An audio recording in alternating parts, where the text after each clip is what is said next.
I came to my son-in-law's house for dinner.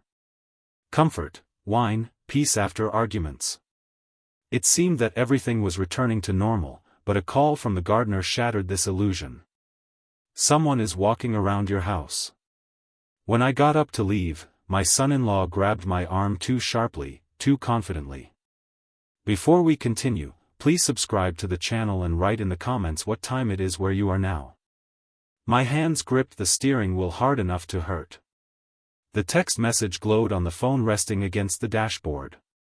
Dad, come at 7 p.m., not earlier. 15 minutes had passed since Milton sent it. 15 minutes of me sitting here 2 blocks from his house, engine idling, trying to decode what those 4 words actually meant. The last time I'd seen my son was 2 weeks ago. He'd come to my office with spreadsheets and projections, asking for $150,000. Not asking, demanding. When I said no, he called me selfish. Grace stood behind him in the doorway, arms crossed, nodding along like a Greek chorus of disappointment. The door slam echoed in my memory louder than it had in reality. Now this, an invitation, a specific time. I turned off the engine and checked my watch. 6:58, close enough. I grabbed the wine bottle from the passenger seat, a Napa cab I'd spent 20 minutes selecting at the store, debating whether reconciliation deserved $40 or $60. I'd chosen $60. Peace offerings shouldn't feel cheap. The walk to Milton's front door took longer than it should have. Suburban Austin sprawled around me, all manicured lawns and 2-car garages. My son had done well for himself, at least on the surface. The house was a modern craftsman with clean lines and expensive landscaping. I'd helped with the down payment 5 years ago. That felt like a different lifetime. I raised my hand to knock. The door opened before my knuckles touched wood. Do it. Grace's smile stretched too wide, showing too many teeth. She pulled me into a hug that lasted 3 seconds too long. My first alarm bell, quiet but persistent. We're so happy you could make it. Wouldn't miss it. I handed her the wine, studying her face. She'd always been hard to read, but tonight something felt rehearsed about her warmth. Milton appeared behind her, hand extended. Dad, good to see you. His grip was firm enough to make a point. He led me through the foyer, past family photos I'd seen a dozen times, toward the dining room. Hope you're hungry. Grace has been cooking all day. The dining room stopped me mid-step. Candles flickered on a table set with cloth napkins folded into triangles. My favorite dishes, pot roast, roasted vegetables, fresh rolls, covered every available surface. The whole scene screamed professional staging, like an open house designed to sell a lifestyle rather than a home. This is quite a spread. I pulled out a chair, the wood scraping against hardwood floor. Special occasion. Grace moved to the wine bottle, already uncurring it with practiced efficiency. Family doesn't need an occasion. We just wanted to see you. It's been too long. 2 weeks. It had been exactly 2 weeks. But I nodded and accepted the glass she poured, watching her hands move with choreographed precision. Milton sat across from me, his energy too bright, too eager. They were performing something, and I was the only one without a script. So, Dad. Milton passed me the rolls, his casualness feeling anything but. How's the real estate market treating you? Still holding on to that hill country property? That hill country property? The 40 acres I'd bought 3 years ago as a retirement investment. Why would he mention that specifically? Business is steady. I broke a roll in half, steam rising from the soft interior. Why, do you ask? Just curious, making conversation. The response came too quickly, like he'd practiced it. I looked at Grace, who was adjusting a candle that didn't need adjusting. She met my eyes and smiled, that stretched smile again. We're so glad you came tonight. She refilled my wine glass without asking if I wanted more. Family shouldn't fight over money, right? The word hung between us like smoke. Money? The thing that had broken us 2 weeks ago, now being dismissed, is trivial. I set down my fork, measuring my next words carefully. I've always believed family comes first, but that doesn't mean abandoning principles. Milton's jaw tightened just a fraction, just for a second. But I'd spent 30 years reading faces across negotiation tables. I knew the look of someone holding cards they didn't want to show. Silence settled over the table, broken only by the scrape of silverware and the distant hum of the air conditioning. Grace cleared her throat. More wine, Dit. She was already pouring before I could answer. Her hands trembled slightly, sending tiny ripples across the dark liquid. Another false note in this carefully composed symphony. I ate because refusing would have been more suspicious than playing along. The pot roast was excellent. Grace had always been a skilled cook, but I tasted nothing. My mind was cataloging every glance they exchanged when they thought I wasn't watching. Every question that felt like an interrogation dressed as small talk. Every second that Milton checked his watch with increasing frequency, something was happening here, something beyond a reconciliation dinner. I wanted to believe in the possibility of genuine forgiveness. I wanted to think my son had invited me here to rebuild what we'd broken, but I'd spent too many years reading people, understanding motivations, recognizing deception in the smallest gestures. This felt orchestrated, staged, timed. My phone vibrated in my pocket. The sensation was subtle, but Milton's eyes snapped toward the movement like a predator tracking prey. His face drained of color. Grace's wine glass froze halfway to her lips. I reached for my phone, moving with deliberate slowness, and their panic became palpable. The dining room suddenly felt smaller, the candle light oppressive. My hand closed around the phone in my pocket, and in that instant, I knew with absolute certainty that whatever was happening here, it wasn't about reconciliation at all. My hand closed around the vibrating phone. Milton's eyes locked on that movement with naked panic. Grace's wine glass stopped midair, suspended like she'd been frozen mid-gesture. The dining room contracted around us. I pulled the phone out slowly, keeping my expression neutral, even as my pulse kicked up.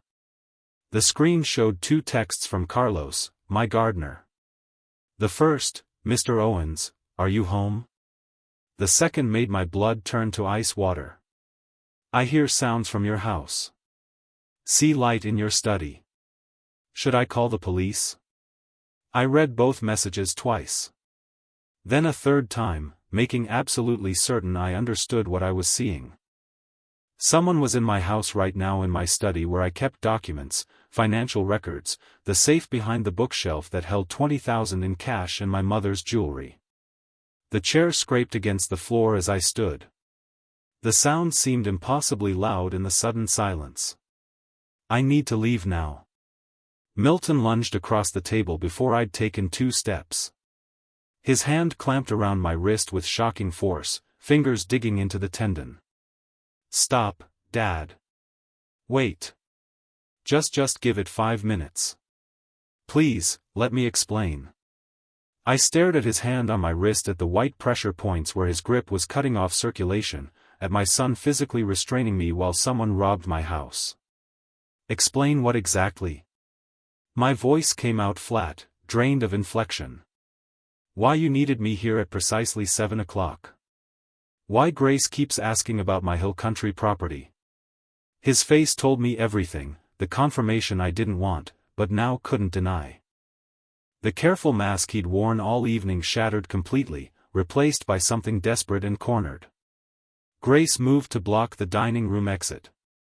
The gracious hostess had vanished entirely, leaving behind cold calculation inexpensive clothing. Dit, if you just sit down and listen, move now. I used the voice I reserved for negotiations gone hostile, for deals where being polite had stopped serving a purpose. 3 decades of authority compressed into 2 syllables. Grace's eyes widened, but she didn't step aside. Milton's grip tightened on my wrist. You don't understand the pressure we're under, the debts, the opportunity. You have so much, and we just needed to rob your own father. I typed with my free hand, thumb moving across the screen. Call the police now. I'm coming home. Carlos's response came immediately. Already calling? Dad, please. Milton's voice cracked into something close to begging. If you'd just given us the money when we asked, none of this would be necessary. You're sitting on hundreds of thousands in property and investments while we're drowning. What kind of father? I wrenched my arm free with more force than necessary. His fingers left red marks on my wrist that would bruise by morning. The physical act of breaking his grip felt symbolic of something larger rupturing between us. What kind of son conspires to rob his father while pretending to make peace?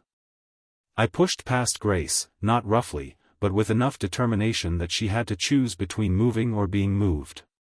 She chose to step aside. Milton followed me into the hallway, still talking, still justifying. The contractor we hired is a professional. He knows what he's doing. Nothing would be damaged. We'd pay you back with the business profits. You'd never even know if your gardener hadn't. I stopped at the front door, hand on the knob, and turned back one final time. I know exactly what's happening, and I know you did this. The silence that followed wasn't empty. It was filled with admission, with the weight of betrayal, fully acknowledged. No denials, just Milton's pale face and Grace's calculated stare. Both of them understanding that the plan had collapsed completely. If you report this, Grace started, her voice hard-edged now, all pretense abandoned. I already have. I walked out, leaving the door open behind me. The cool night air hit my face like a slap, clearing away the artificial warmth of their staged dinner. My car waited at the curb where I'd parked it an hour ago. A different man had locked that door. A different man had walked up that sidewalk carrying wine and hope. 23 minutes to my house if I broke speed limits.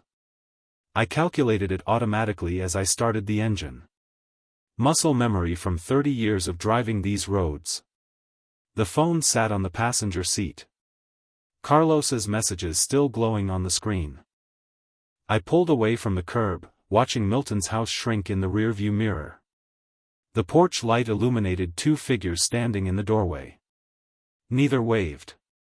My hands gripped the steering wheel hard enough to hurt again, but this time the pain felt clarifying rather than anxious. The pieces had fallen into place with terrible precision. The specific timing, the probing questions, the performance of reconciliation masking something darker. They'd made their choice, orchestrated this entire evening, used family as camouflage for theft, believed I'd be stupid enough or trusting enough or desperate enough for reconciliation that I wouldn't see through their theater. They'd been wrong. The drive stretched ahead of me, 23 minutes of dark highway and suburban sprawl. But my mind was already at the house, already cataloging what would need to happen next. Police reports, insurance claims, evidence, documentation, legal proceedings. This wasn't about anger anymore. Anger was hot and immediate and temporary. What crystallized in me during that drive was colder and more permanent. They'd crossed a line that couldn't be uncrossed. Made a calculation that I'd be too soft to respond with appropriate force. They didn't know me as well as they thought. The phone buzzed again. Carlos, police are here. Caught someone inside waiting for you. I read the message twice, then set the phone back down on the passenger seat. Tail lights from other cars blurred past. The speedometer crept upward. My wrist throbbed where Milton had grabbed it. 20 minutes to go. 1918. They'd made their choice. Now I'd make mine. Red and blue lights painted my house in accusatory colors. Two police cruisers sat in the driveway, their strobes turning everything stark and surreal. I pulled in behind them, killing the engine, but staying seated for a moment, hands still locked on the wheel. Carlos stood on the front lawn, phone clutched in both hands like a talisman. His face flooded with relief when he saw me. The front door stood open, not kicked in, not forced, just open like someone had walked out casually after finishing a task. That casual violation cut deeper than any forced entry would have. "Mr. Owens," Carlos met me halfway across the lawn. "I'm so sorry I didn't call sooner. I thought maybe you came home early, that the lights were you." "You did exactly right." I gripped his shoulder briefly. "Thank you for calling when you did. What I didn't say, if you'd called 30 minutes earlier, I'd still have illusions about my son." An officer emerged from the house, notepad in hand. Mid-fours Hispanic woman with sharp eyes and an air of competent authority. "Mr. Owens, I'm Officer Linda Martinez. We've secured the premises and begun documenting the scene. I'll need you to walk through with me. Identify what's missing." I followed her inside. Each room felt like visiting a familiar place, rendered foreign by violation. The living room looked untouched, kitchen undisturbed, but in the bedroom, my dresser drawers hung open at odd angles. The jewelry box my mother had given me sat empty on the nightstand, its velvet interior exposed like an open wound. Silver service set from the dining room cabinet. I kept my voice level. Professional $8,500 value. 3 watches from the bedroom safe. A Rolex Submariner. An Omega Seamaster. A vintage Pate Fipe. 23,000 combined. Officer Martinez wrote without looking up. The bedroom safe. Was it forced? No. Combination lock, untouched. I moved to the study where Carlos had seen the light. My desk had been rifled through with systematic efficiency. Jewelry pieces approximately 15,000. Various documents. What kind of documents? I opened the wall safe behind the bookshelf. The door swung freely. I'd never changed the combination in 12 years. Inside, gaps marked where items should have been. Property deed for my hill country land. 40 acres purchased in 2022. Current value approximately $890,000. Backup keys to my safety deposit box. Various legal papers. Her pen stopped moving. Someone stole property documents. They did. Mr. Owens. The back door shows professional entry work. Lockpicked. Not forced. You have enemies? Business competitors with grudges. I'm a real estate agent. I closed the safe door carefully. Everyone has competitors, but no enemies. Not until tonight, anyway. She showed me the back door. The lock cylinder bore fine scratches around the keyhole. Precise work, not the crude gouging of amateur attempts. Someone who knew what they were doing, someone who'd hired someone who knew what they were doing. Any idea who might have access to your security system? Officer Martinez tapped her pen against her notepad. It was disabled, not cut, not bypassed, properly shut down from inside. I paused, considered. I'd need to check my visitor logs. I'll send you a list tomorrow. I already knew I wouldn't share it. Not yet. The police stayed until nearly 2 o'clock in the morning. Photographs, fingerprint powder, forms to sign. Carlos gave his statement and left around midnight, apologizing again, which I waved off. By the time the cruisers pulled away, the neighborhood was dark and silent. I sat alone in my study, laptop glowing in the darkness. The security system kept detailed logs. Every arm, every disarm, every entry and exit. I pulled up February 20th, 5 days ago.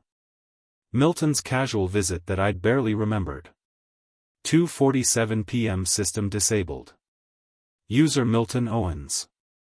He'd come over for coffee. We'd talked about nothing important. Whether basketball, whether I'd tried that new barbecue place on South Congress, 45 minutes of pleasant conversation. He'd hugged me when he left.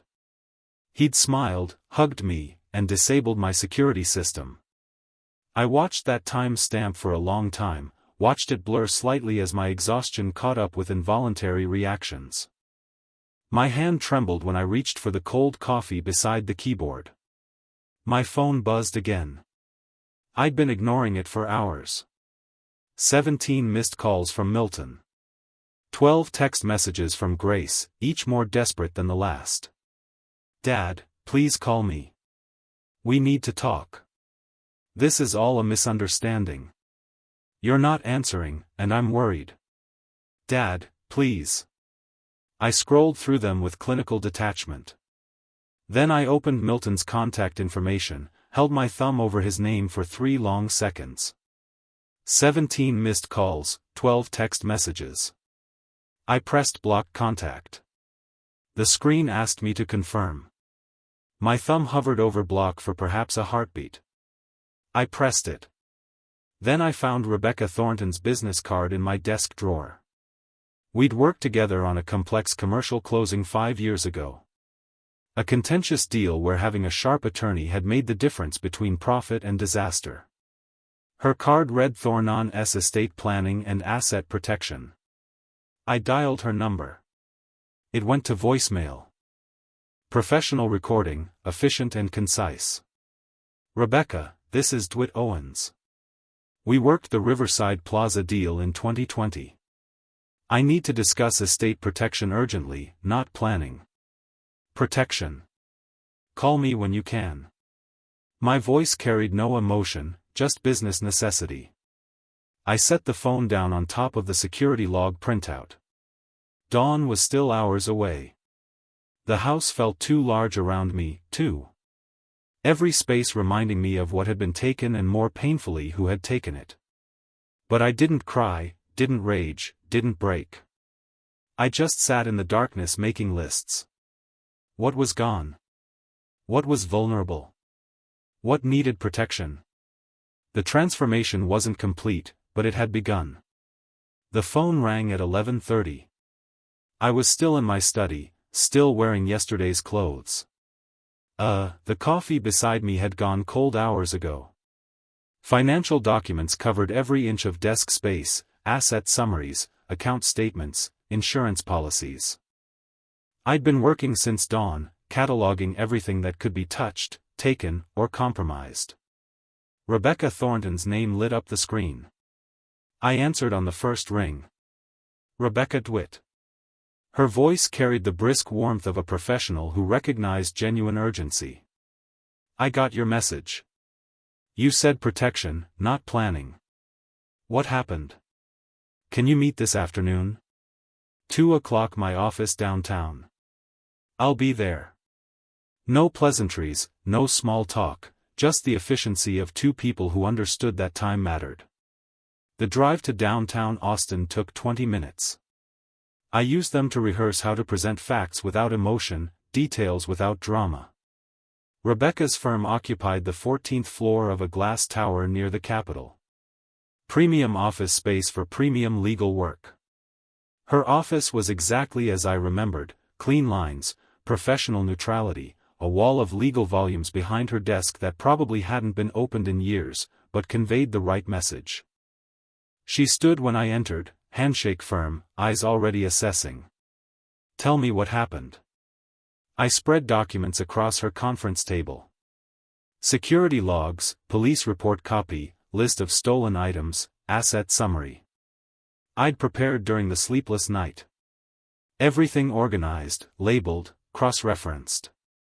2 weeks ago, my son asked me for $150,000. I refused. Last night, he invited me to dinner with specific timing instructions.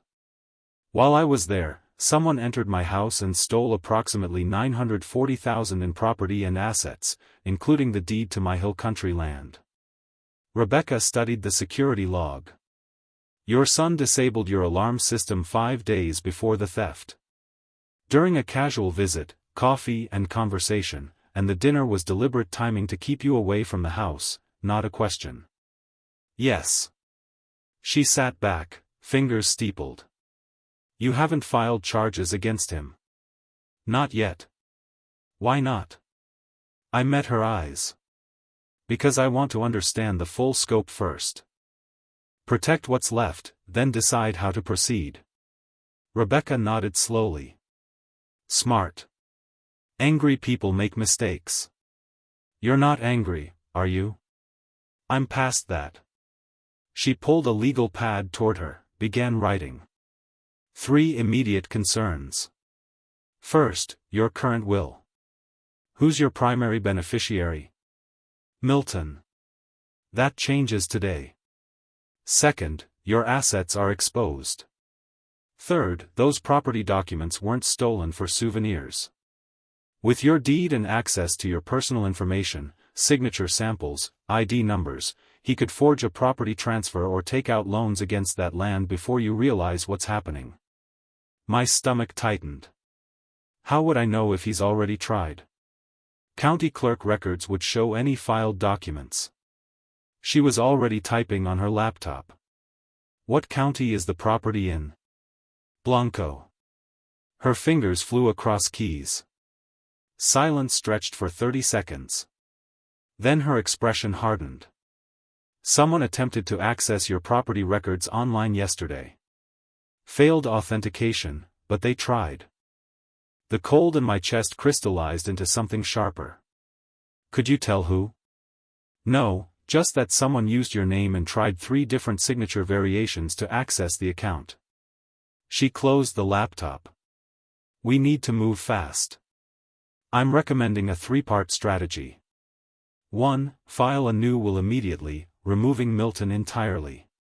Name a professional executive. My firm can handle that if you want neutral parties.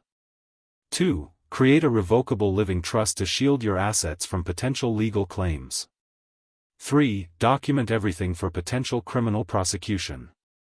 How long? New will we can draft today and execute tomorrow with witnesses. Trust documents take longer. 48 hours minimum. Priority processing. I'll need complete asset valuations. I have preliminary numbers. Preliminary isn't good enough for this.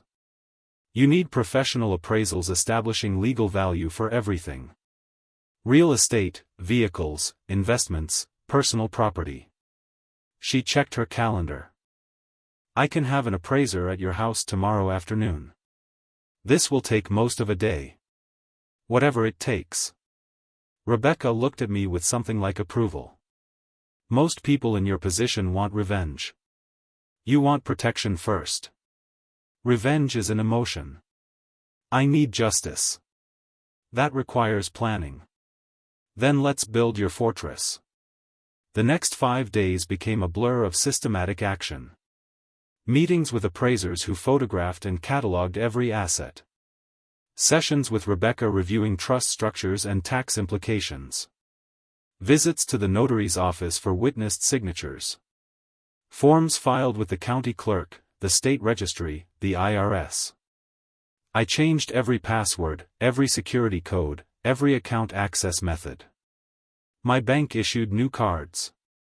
My investment firm set up 2-factor authentication. The alarm company installed a completely new system with codes only I knew. Through it all, my phone buzzed constantly with ignored calls. Milton's number blocked tried from other numbers.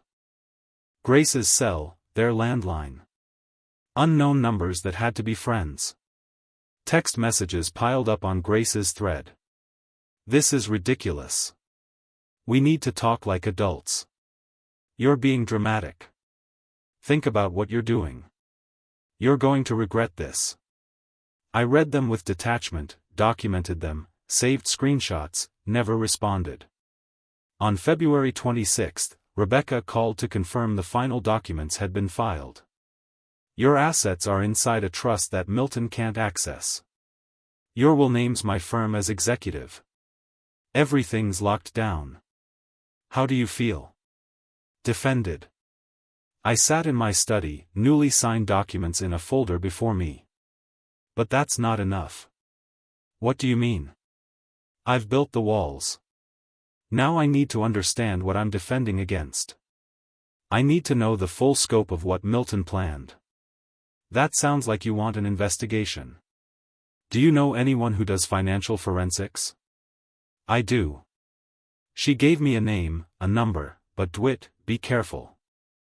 Once you start pulling threads, you might not like what unravels. I don't like any of this, but I need the truth. After we hung up, I looked at the business card Rebecca had given me for the forensic analyst, then at my phone where Grace's latest text glowed on the screen. You're going to regret this. I picked up a pen, pulled a legal pad toward me, wrote in careful block letters. What else did they plan? The question sat on the page like a challenge. I'd built my defenses, protected what remained. Now it was time to understand exactly what I was at war against. The coffee shop was deliberately neutral territory. Not my home, not my office, the hideout, tucked into downtown Austin near the financial district where nobody would recognize me or care about the conversation at the corner table. Jennifer Heng arrived exactly on time, laptop bag over her shoulder, business attire that said former federal investigator more clearly than any introduction. Rebecca had vouched for her. Former IRS, now private sector, reputation for unraveling complex financial schemes with the same precision others might use to solve crossword puzzles. Mr. Owens, her handshake was firm, professional, no sympathy in her eyes, which I appreciated, just assessment. I slid a folder across the table. Everything I know about my son's business plans. Bank information from when I was listed as emergency contact. That access lapsed months ago, but you'll have starting points. Employment history. The loan applications he wanted me to co-sign. She flipped through without speaking, absorbing information the way a scanner reads documents. Your son asked you to co-sign a business loan. 4 months ago, I declined. Smart. She looked up. Your son's in deep trouble financially. This loan structure screams desperation. How deep? $250,000 in total debt, counting credit cards and the business loan. That's pressure. I kept my voice level. Enough pressure to rob your father. People do worse for less. She closed the folder. What exactly do you want me to find? Everything. The full scope of what he planned. Whether he's already committed to expenses, who else knew? What he intended to do with my property. That'll take time. I have time. What I need is certainty. She nodded once. I'll send progress reports via encrypted email. Give me 2 weeks. The first report arrived 3 days later. Dense financial documentation.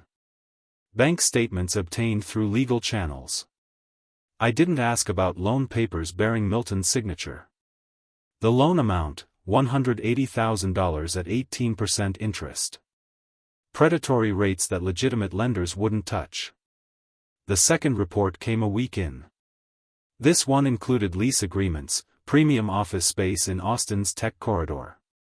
$8,500 monthly rent for 3 years signed February 10, 10 days before the theft. First month, last month, security deposit $25,500 due immediately. Can you trace whether he'd committed to expenses before the theft? I asked during our second meeting back at the same coffee shop. Already done. Jennifer turned her laptop toward me. Office lease signed February 10th. First month's rent plus deposit. $25,000, he was pot committed before he stole from you. The words hung there. Pot committed. Betting everything on a plan that required my money to work. The third report was the most damning. Jennifer had traced Grace's activities through auction house databases. Your daughter-in-law contacted 3 high-end antique dealers over the past month, requested appraisals for recently inherited items. She showed me the list.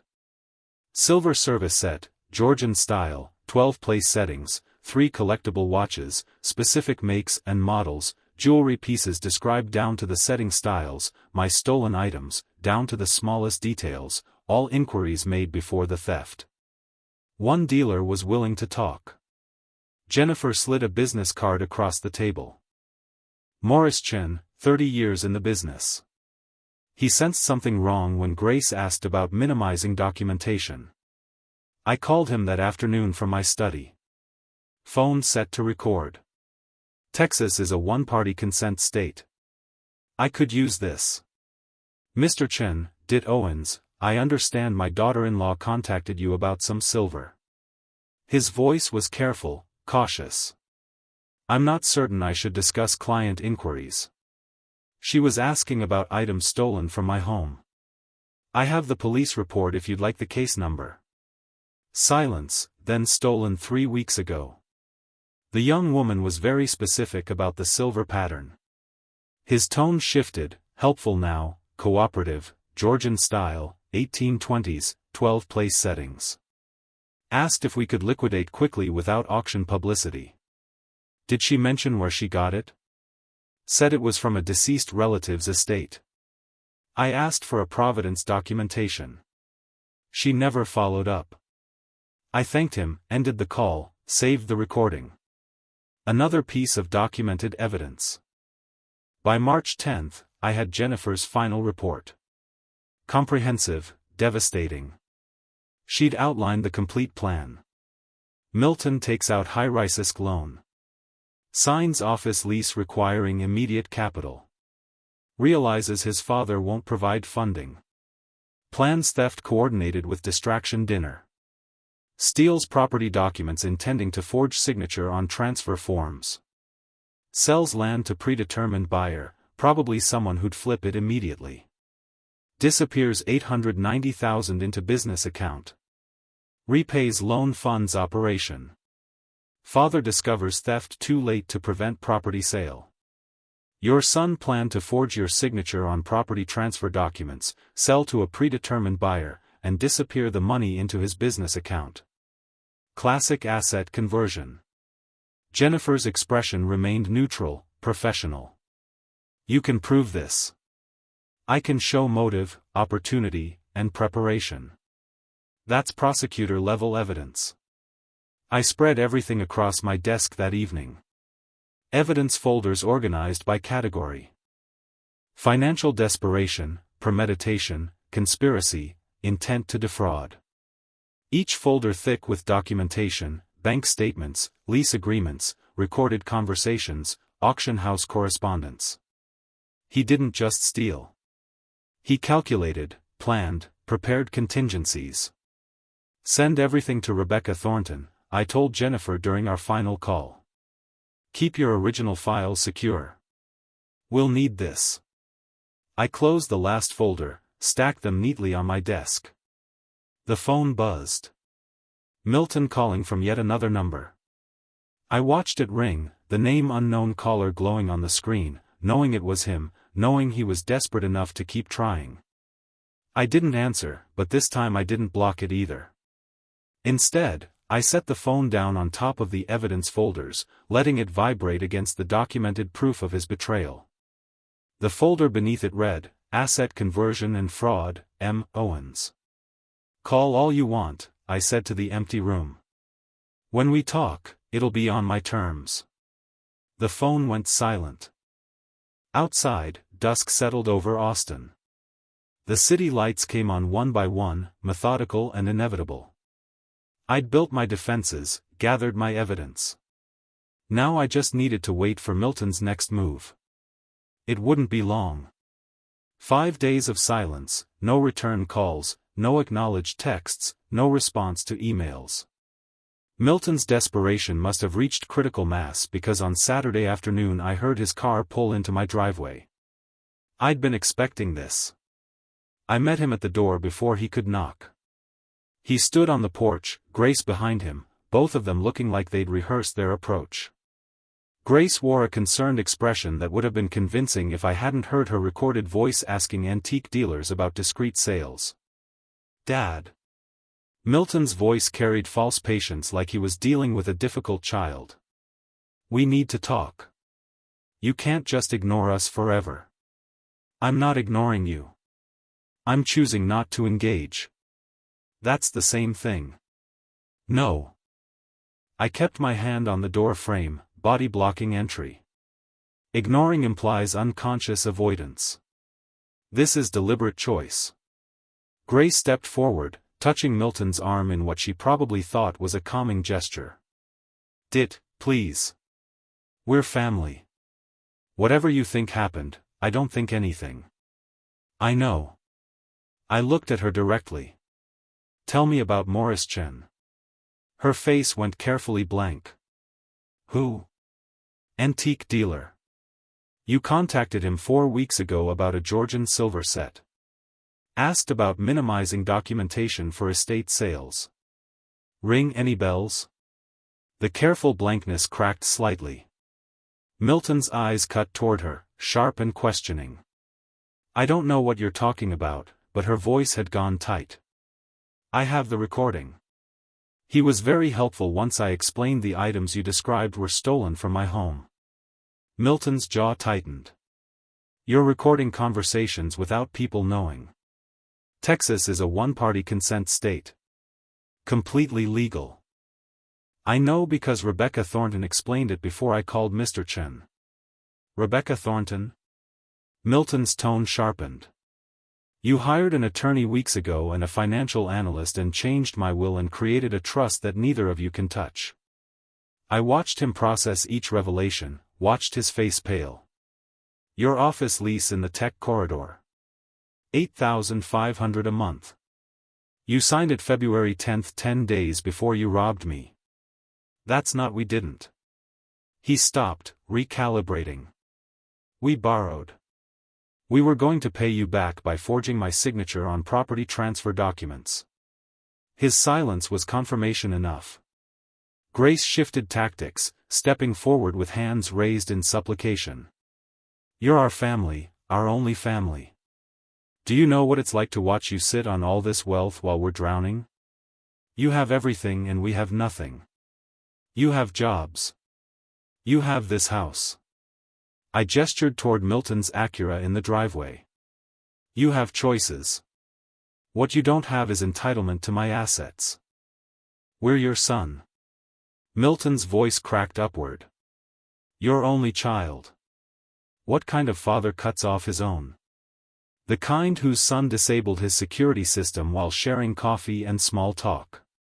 The kind whose son planned to steal nearly $1 million in property. The kind who recognizes betrayal when it's documented in detail." Grace's concerned expression evaporated completely, replaced by something colder. "If you pursue this legally, you'll regret it. We'll fight. We'll file suit for elder abuse, improper coercion regarding your will. Please do." I kept my voice conversational. "Rebecca would love to enter my financial analyst's report into evidence. Complete documentation of your conspiracy. Grace's auction house contacts. Morris Chen's testimony. The timeline showing premeditation." Milton took a step closer. Anger replacing desperation. "You're destroying your family over money. No, you destroyed it when you chose theft over honesty. When you hugged me goodbye after disabling my alarm. When Grace smiled at me across the dinner table while someone was in my house stealing my mother's jewelry. We needed I don't care what you needed." The words came out harder than I'd intended, but I didn't soften them. "You made choices, calculated choices. Now live with the consequences." "Fine." Grace's voice had gone flat. "Businesslike. Well, see what a judge thinks about an old man changing his will under suspicious circumstances. Mental competency evaluations can reveal a lot." "Yes, they can. They'd reveal I'm a successful commercial real estate agent with no cognitive decline, perfect memory, and documentation explaining exactly why I disinherited my thieving son." Milton's hands clenched into fists at his sides, not threatening, just impotent, rage-seeking expression. "You're going to die alone. You know that, bitter and alone. And I hope you remember this moment. I hope you remember choosing your property over your family. I'll remember the moment you chose to rob me instead of accepting my decision." I stepped back, hand on the door. "We're done here. Dad, please." Milton's voice cracked again, shifting back toward pleading. Don't. I held up one hand. Don't try that now. You showed me who you are. I believe you. I closed the door, locked it, stood there listening to muffled voices on the porch. Milton and Grace arguing in sharp whispers, then footsteps, car doors, engine starting, the Akira pulling away. I walked to the living room window, watched them disappear around the corner. A neighbor walking their dog waved tentatively. They'd probably heard the shouting. I waved back. My phone was already in my hand. Rebecca answered on the second ring. How did it go? Exactly as predicted. He's threatening a competency lawsuit. Predictable? She didn't sound concerned. Let him try. It'll backfire spectacularly. That's what I'm counting on. I moved away from the window, back to my study, where the evidence folder still sat on my desk. We need to discuss next steps. Milton just made this much easier. How so? I picked up the folder labeled Financial Desperation. Flipped through Jennifer's documentation. He came here angry, desperate, threatening, showed exactly who he is when cornered. If he actually files suit, we'll have his baseless legal claims on record alongside our documented evidence of his crimes. Building a pattern of behavior. Exactly. I'll draft our response strategy. Papers rustled on her end. And you did well. Maintaining boundaries while they try to manipulate takes discipline. They stopped being family when they started planning the theft. Still, not everyone could maintain that level of control. After we hung up, I sat at my desk in the quiet house. Outside, afternoon shifted toward evening. The evidence folders sat before me, organized and ready. Milton had made his move, shown his hand, escalated rather than retreated, which was exactly what I needed him to do. The summons arrived on a Monday morning. I sat at my kitchen table, reading it twice to make sure I understood what Milton had actually done. Petition for determination of mental competency and appointment of conservator. He'd actually filed a lawsuit claiming I was mentally incompetent to manage my own affairs. The allegations were predictable. Irrational financial decisions, age-related cognitive decline, vulnerability to exploitation. I set the document down carefully and called Rebecca. She answered immediately. You got the summons. An hour ago. How do you feel? Amused. I picked up the petition again, scanning the legal language. He's claiming I'm incompetent because I changed my will and created a trust. That's not irrational. That's standard estate planning. The petition is frivolous. Papers rustled on her end. But we need to take it seriously. I'll start preparing our defense. Can you come in today? I'll be there in an hour. Good. This is going to backfire on him spectacularly. I drove to her office with a folder I'd prepared weeks ago. Recent estate transactions, client testimonials, financial statements. I'd anticipated this move. Milton was predictable when cornered. Rebecca spread my documents across her conference table. Alongside the petition. Here's our strategy. First, we arrange for you to undergo independent psychiatric evaluation. Dr. Patricia Westmore, forensic psychiatrist, respected expert, unimpeachable credentials. Second, we compile documentation of your active career and recent successful deals. Third, we prepare for the hearing. And fourth, she looked up, expression sharp. We used the hearing to formally file theft allegations against Milton, turning his attack into our platform. Exactly. Can we use it against him? I'd asked that question days ago.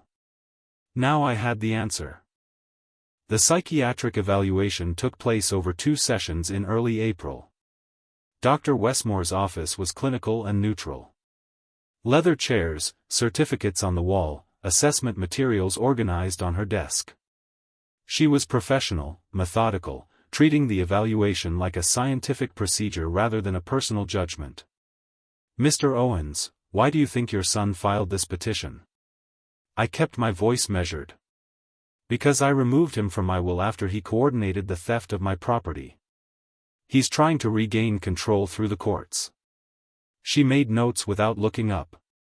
"That's a coherent, logical assessment." The tests covered memory, reasoning, judgment, financial understanding. I answered each question with the same professional focus I'd use for a complex real estate negotiation. This wasn't personal. It was documentation. Her report arrived a week later. Rebecca read the relevant section over the phone. "Mr. Owens demonstrates no cognitive impairment. Scores above average for his age group on all assessments. Exhibits excellent judgment and reasoning capabilities. The competency challenge has no medical basis. That should be sufficient, more than sufficient. The hearing is scheduled for April 18th. Be there at 9 o'clock. The courthouse on that Tuesday morning was exactly as I remembered from decades of real estate closings: institutional beige, fluorescent lighting, the quiet efficiency of legal machinery. I arrived 30 minutes early in my professional attire. Suit, tie, polished shoes, the same clothes I'd wear to close $1 million deal. Milton sat across the aisle with his attorney, a younger man I didn't recognize, probably charging significant fees for a weak case. Grace wasn't there. Smart. Her presence would have been a liability. Milton wouldn't meet my eyes. Judge Margaret Harrison called the hearing to order. Mid-50s efficient demeanor, the look of someone who'd seen every variation of family drama. Milton's attorney presented first, arguing that my drastic estate changes indicated impaired judgment. Rebecca responded crisply. "Or it suggests appropriate response to criminal behavior. Mr. Owens, please tell the court about February 15th. I stood, took the witness stand, and spoke clearly. Factually, no emotion, just chronology. My son disabled my home security system during a visit, then kept me at dinner while someone stole property documents, family heirlooms, and financial records. The timing was coordinated. The police have evidence." Judge Harrison looked at Milton. "Is there a criminal investigation active?" "Yes, Your Honor." Milton's attorney tried to redirect. "These are unproven allegations documented with security footage, financial analysis, and witness statements." Rebecca placed Dr. Westmore's report before the judge. "Mr. Owens has been independently evaluated. No cognitive impairment, no judgment deficits. This petition is baseless." The judge reviewed the psychiatric report in silence. When she looked up, her expression had hardened. "Petition dismissed. Mr. Owens demonstrates clear competence. This hearing is concluded." 15 minutes. The entire proceeding took 15 minutes. I stood, straightened my jacket, and followed Rebecca into the hallway.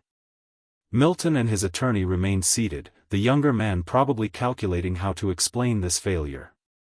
"That went well," Rebecca kept her voice neutral. As expected, I checked my watch. "I have another meeting, the detective." "Yes." Detective Carlos Rodriguez waited in the courthouse parking garage, leaning against an unmarked sedan. Early 40s, sharp-eyed, the bearing of someone who'd worked enough cases to recognize when something was more than it appeared. "Mr. Owens, you said you had additional information." I handed him 3 folders. Financial investigation, security footage showing my son's access, witness statement from an antique dealer my daughter-in-law contacted about selling stolen items before the theft occurred. He opened the first folder, scanning Jennifer Hang's report. "You hired a private investigator, financial analyst. Everything was obtained legally." Rodriguez flipped pages, his expression shifting from interested to focused. "You're saying your son orchestrated this?" "I'm saying the evidence shows coordination, premeditation, and intent to defraud. The documentation is comprehensive. This changes everything." He closed the folder. We're opening a felony case. Theft over $30,000. That's secondary in Texas. We'll need you to come in for a formal statement. I'm available whenever you need me. He looked at me with something approaching respect. Most victims aren't this prepared. Most victims don't have time to prepare properly. I turned toward my car. I did. The criminal investigation became public record within 3 days. Court filings are public in Texas. Anyone searching Milton's name would find it. Theft allegations, coordinated robbery, felony investigation pending. By the end of that week, I'd made 3 phone calls, not to Milton, to people who could make his already desperate situation impossible. I started with the office lease. Thomas Brennan owned the building where Milton had signed his 3-year commitment. We'd worked together on 2 commercial deals over the past decade, professional relationship built on mutual respect and successful closures. I called him from my study on a Friday afternoon. Thomas Dit Owens. How are things? Busy as always. What can I do for you? Nothing urgent. Just wanted to mention something you should know. One of your tenants, Milton Owens, Suite 412, is currently under criminal investigation for felony theft. Public record. Court filings available. Silence. Then that's your son. Yes. And you're telling me this because you have a business to protect. What you do with the information is your decision. I kept my tone neutral, factual. I thought you'd want to know before making decisions about lease renewals or payment arrangements. Appreciated. His voice had shifted to business calculation. I'll look into it. The lease had a standard clause about criminal conduct affecting Tenny. Thomas would find it. He'd act on it. Not because I asked him to, but because protecting his property values was smart business. The second call went to Karen Voss at First Capital Bank, not Milton's loan officer. She'd never discussed client information with me, but the compliance department, public service reporting. Miss Voss, I'm calling to report publicly available information regarding a loan holder who may be involved in criminal activity. Case number is available through Travis County Court records. Professional, factual, legal. Banks have automatic protocols for loan holders under felony investigation. Risk assessment triggers mandatory reviews. Milton's high-interest loan already flagged him as high risk. Add criminal investigation and the algorithms would do the rest. The third call was more delicate. Andrew Chen, commercial real estate attorney who'd referred several clients to Milton over the past year. We'd closed deals together, knew each other's reputations. I met him for coffee downtown. Andrew, appreciate you making time. Always. What's on your mind? I slid a folder across the table. My son's under criminal investigation for theft, financial fraud, coordinated robbery. The court records are public. I thought you should know before referring more clients his way. He didn't open the folder immediately. Just looked at me, assessing, you're torpedoing your own son. I'm providing factual information to protect your clients. What you do with it is your choice. Why tell me this? Because you value your reputation and your clients trust your referrals. If Milton's business collapses under criminal charges, everyone connected to him gets splattered. I'm giving you a chance to step back before that happens. He opened the folder, read the first page, closed it. I appreciate the heads up. Professional courtesy. Andrew Chen stopped referring clients within the week. Word spreads in professional networks. Not gossip, just risk management.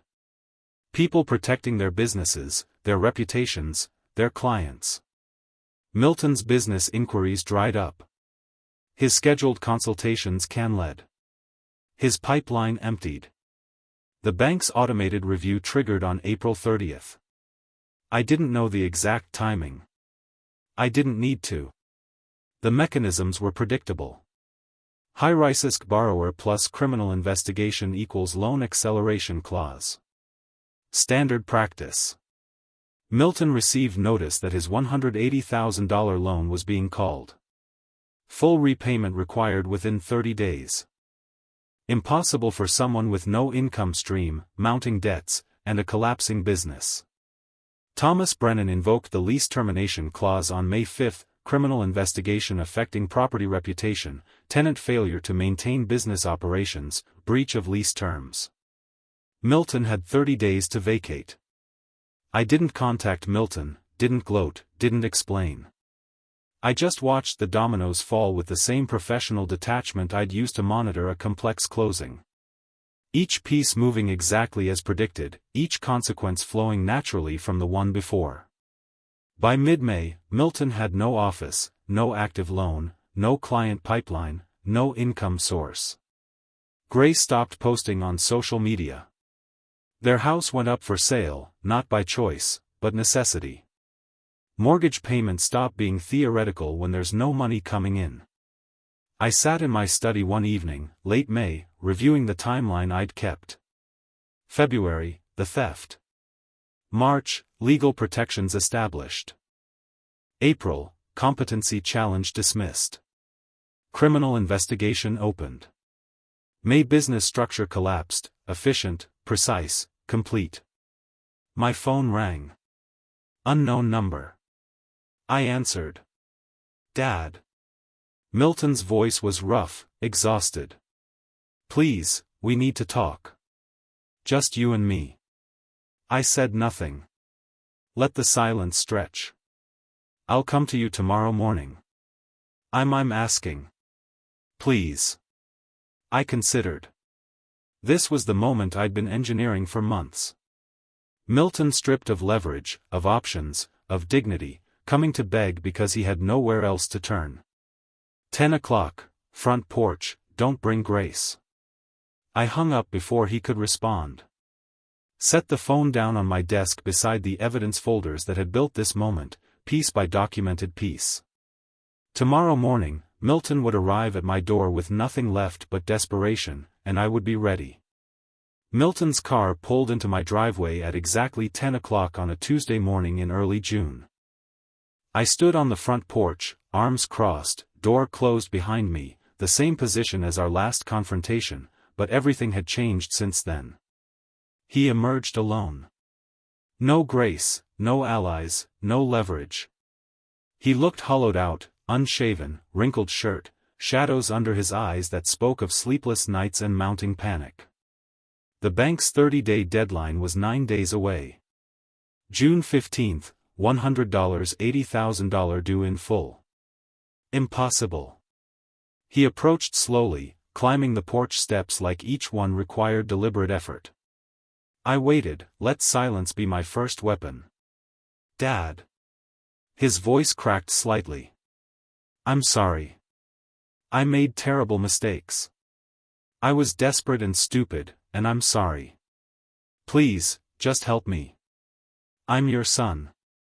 I let the silence stretch. 5 seconds, 10. Watching him fidget, watching him wait, watching him realize I wasn't going to make this easy. You were my son. Then you became a thief who targeted his own father. I know. I know. And he stopped, regrouped. I'll return the things I still have. The watches, some of the jewelry. I'll make payments on the rest. Just ask the prosecutor to drop the charges, please. I walked into the house without speaking. Milton's expression flickered between hope and confusion. I returned 30 seconds later with a document I'd prepared 3 days ago. I'd known this conversation would come. Read this. He took it, scanning the first page, his face cycled through hope, understanding, and then anger as comprehension settled in. Public confession. Waive all inheritance. You want me to humiliate myself? I want you to take responsibility. Confess to what you did. Return what you can. Accept that you'll never profit from my death. Do that and I won't push for prison time. You're asking me to destroy my reputation for your satisfaction. His voice rose. You're cruel, manipulative. You're the one tearing this family apart. I'm offering you a choice between consequences. Reduced consequences if you accept responsibility. Full consequences if you don't. You have 48 hours. He crumpled the document in his fist. Threw it onto the porch floor. I won't do it. I won't let you make me the villain when you're destroying your own son over a mistake. Over money. That's what this comes down to. You value property more than family. No, you valued property over family. You planned it, executed it, and now you're facing the results. I'm just declining to save you from them. I hate you. The words came out flat, factual. I hope you know that. I hope you remember it. I'll remember that you chose pride over pragmatism. I picked up the crumpled document, smoothing it against my leg. 48 hours after that, the offer expires. He walked away. Didn't run.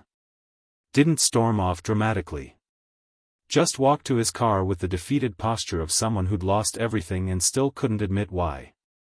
I watched him drive away, then went inside and filed the crumpled document in my study. Evidence that I'd offered mercy. Evidence that he'd rejected it. Then I called Rebecca. It's done. He refused. Scheduled a foundation meeting. You're certain about this? I've never been more certain about anything. Grace's rumor campaign started the same week. Mutual acquaintances called subtle questions about family troubles and whether I was being too harsh on Milton over minor disagreements. The social manipulation was transparent. Paint DeWitt as the cruel old man. Milton as the victim of paternal vindictiveness. It didn't work. The criminal investigation was public record. Anyone with internet access could find the court filings, the theft allegations, the evidence documentation. DeWitt Owens had 3 decades of reputation in Austin's business community. Grace had a month-old narrative that contradicted documented facts. Reality won. 3 weeks later, I sat in the foundation attorney's office. Rebecca was there along with 2 accountants and a specialist in charitable trust structures. The conference table was covered with documents, property titles, investment account transfers, liquid asset assignments. This is permanent, Rebecca said, not for the first time. Once you sign, these assets belong to the foundation. You can't reclaim them. I understand.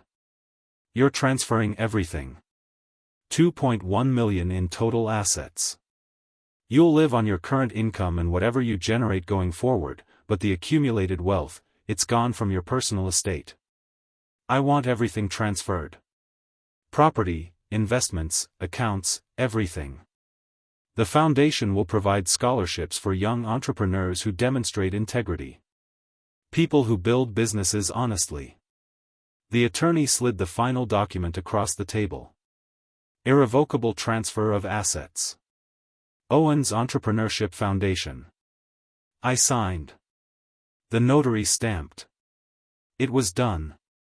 Rebecca looked at me with something between respect and curiosity. You've just permanently disinherited your son.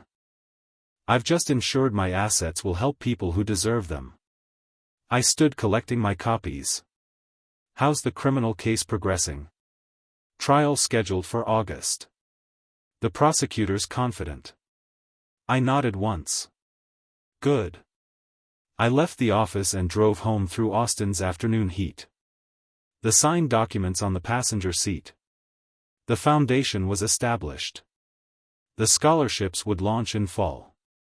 Young entrepreneurs with solid business plans and demonstrable character would receive funding to start honest ventures. Milton would receive nothing, not from my estate, not from any future inheritance, not from any legal maneuvering he might attempt. The foundation structure was ironclad. I'd built something permanent from the ruins of our relationship. Something that would outlast both of us. Help people who'd never heard of Milton or his betrayal. create value where he'd tried to destroy it. The next morning I returned to work. A commercial property showing for a potential client. Contract negotiations on a retail space lease. Normal business activities that had nothing to do with revenge or justice or family drama. Life continuing as it does regardless of what burns down behind you. The trial concluded on a Thursday in mid-August. Milton pled to reduce charges. The prosecutor couldn't prove every element of the original felony theft, but there was enough for conviction on criminal trespass and theft of property over $30,000. The judge wasn't sympathetic. I sat in the courtroom gallery, third row back, watching the sentencing. Rebecca sat beside me, professional and silent. Milton stood before the bench with his attorney, shoulders hunched, that same defeated posture from our porch confrontation. Mr. Owens. Judge Harrison's voice carried the weight of considered judgment. You orchestrated a theft against your own father. You violated his home, his security, his trust. The court finds no mitigating factors that excuse such calculated betrayal. She sentenced him to 3 years supervised probation, 200 hours of community service, and $50,000 in restitution. No prison time, first offense, full guilty plea, agreement to pay restitution, but the conviction would stand permanently. Probation violation will result in incarceration, the judge added. You'll report to your probation officer weekly. Any new offenses, any failure to meet conditions, and you'll serve the suspended sentence. Do you understand? Yes, Your Honor. Grace wasn't in the courtroom. She'd filed for divorce in July. The papers served while Milton was preparing for trial. Pragmatic move. Protecting herself from his legal and financial liabilities. Getting out before the collapse was complete. Smart woman. Just used her intelligence for the wrong purposes. The professional consequences followed automatically. Milton's real estate license was revoked. His IT consulting certifications were suspended. Professional associations expelled him. Standard procedures for criminal convictions in licensed fields. By September, he'd moved into a small apartment in North Austin, working retail to cover living expenses while paying restitution. The house sold for less than the mortgage balance. Grace moved to Houston for a fresh start with someone she'd probably been seeing for months. The criminal investigation wrapped up. Detective Rodriguez closed the case file with a note of satisfaction. These types of family theft cases rarely ended with actual convictions. The foundation awarded its first 3 scholarships in late September. Young entrepreneurs with solid business plans, demonstrable character and genuine need. 2 women, 1 man, ages 24 to 29, starting businesses in sustainable agriculture, educational technology, and healthcare consulting. They attended the award ceremony at Rebecca's office. I shook their hands, explained the foundation's purpose without mentioning Milton's name.